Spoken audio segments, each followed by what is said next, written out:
Yuni R. Lucina. Wow! Shiana Lorraine de la Cruz with honors. Ako, ayan, with honors, with the average of 91%. Kamit ng with high honors. Wow! So, meron lang kung isa na nakakuha ng with high honors, ang average mo ay 95. So, kaya, Talita! Wow! Congratulations, Mami! so, Talita Yuni R. Lucina. Wow!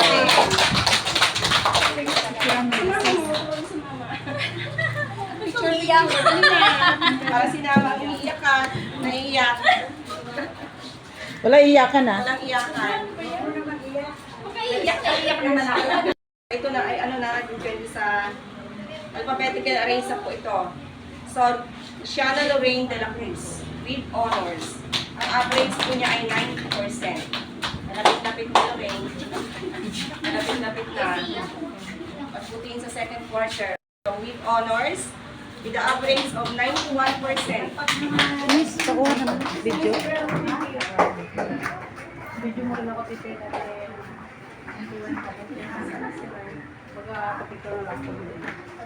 Video. Alright, next po, Kaylee L. Mortus. Makabidyo. anak ni Mang Anak ni McDonald's. Maria Angela P. Samaro. With an average of 90%. 94%. Yan. Pagpunti next quarter siya. Siya, complete na lang. With an average of 90%.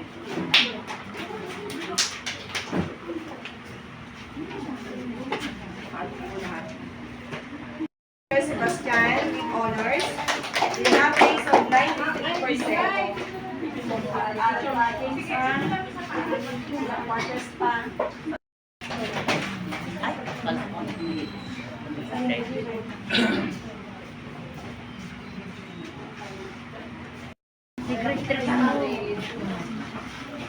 Okay, nakakain pa tayo. 11. Ayan, 11 po sila. Ako lang kami. Natakpan na siya. Yung Marco Doble. Yan. Yan po ang mga nagkawit ng award. Lord, salamat din po sa mga nag-prepare.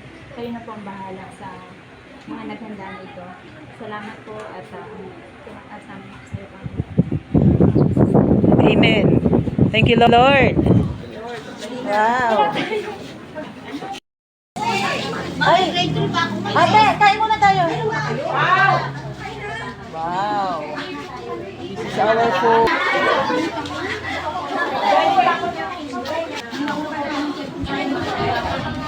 Ngayon, maraming salamat at naririto kayo muli sa ating paaralan para higit na maunawaan ang padaloy o patakbo ng paaralan, no? Kasi po kapag hindi nagkakaunawaan ang bawat isa, hindi nyo alam ang mga patakaran o ang mga pagbabago sa DepEd, doon po nagsisimula ang hindi magandang samahan, di po ba? So, para maging maayos ang patakbo, maging higit na maganda ang pagsasama ng mga guro at mga magulang, lalo higit ng mga bata, kinakailangan po natin ang ganitong mga pagpupulong. Muli, kayo po ay maluhod namin tinatanggap sa Paaralang Sentral ng Magsaysay. Magandang umaga sa inyong lahat. Magandang umaga po sa lahat po ng mga parents and teachers na nandito po ngayong umaga. So ngayon po, i-report ko po sa inyo ang ating pong physical and financial status report for SPPA operations po reporting period school year 2024-2025. So, sa ating pong physical accomplishment, meron po tayong naging dalawang project po. Bali, sana po ito ay tatlo, no?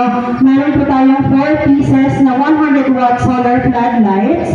100% accomplished naman po ito, given on time, February 2025. So, yung pangalawang project po na ating SPPA 2024-2025 ay yung completion po ng ating bench dito sa covered court. So, ito po ay, according to Sir George po, tatlong benches po ito So, completed na rin naman po in time. Sa ating po financial status, yung naging fund source po natin is yung PTA fee na nagkaroon po tayo ng 46,300. So, lahat po ito ay nagamit po sa ating budget. And then, Bingo Finanza po, which is 37,170, nagamit din po ito lahat. Din po sa ating naging Bingo Finanza, naging expenses po ng ating campus clean and clean, and also po yung ating pong mga projects. So sa campus clean and clean naman po, nakalitin po tayo dito ng 188,701 na ang nagamit po sa budget na ito ay 118,701. So may balance pa po tayo ng 70,000, which is yun po sana yung ating puntang extension po ng roofing dito sa ating overcourt. Pero dahil po sa mga nagdaang bagyo po sa ating bayan ay na-late lang po ng pagpapagawa. Pero alam ko naman po na itutuloy pa rin po ito ng ating po SPPA President Sir George. So, ito pong report na ito ay pinasa ko po kay Monday. Parang a week before po, meron pa po pala tayong balance sa 5,000 doon po sa ating labor. Yan naman po ay properly documented naman po sa mga pinasa papers kay Ma'am May. With audited po ng ating auditor, Sir Greg Mariano po. Which is ang total po ng ating pong ita-transfer or ita-turn over po na budget para po sa ating bagong treasurer ay 65,000 po. So maraming salamat po sa sa pagtitiwala po sa akin. So sa pangalawang beses po naging SPPA treasurer po sa MCS, ang Magsaysay Central School. Napakalaki pong pasasalamat po ang aking hinihingi sa inyo sa pagtitiwala. Maraming salamat po. Gawa na rin po siguro ng pagka-busy sa trabaho dahil sobra na rin po ang aking mga workload.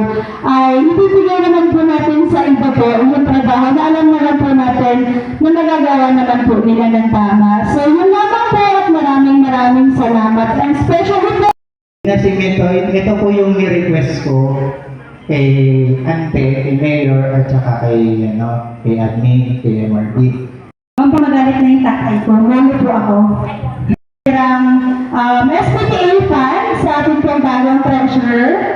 Dito ba? Ayan, Ma'am Elvie, ito na po yung ating pong SPPA fund na natira for school year 2023 and 2024-2025.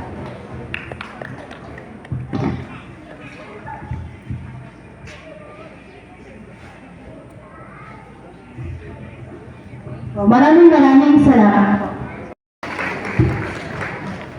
Ang muling magandang umaga po, no?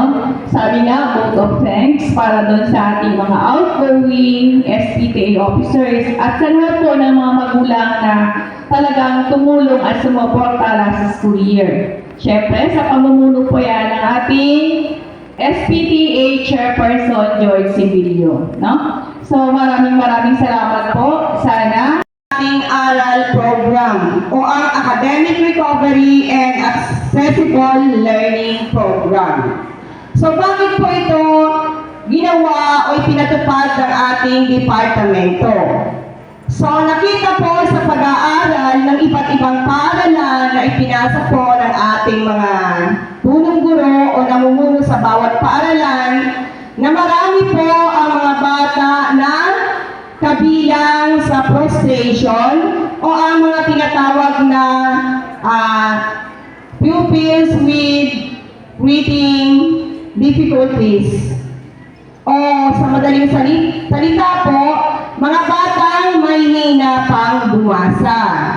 So taon-taon po ay ginagawa ng paaralan ang pagsusuri para malaman po kung ano na ang level o antas ng pagbabasa ng inyong mga anak.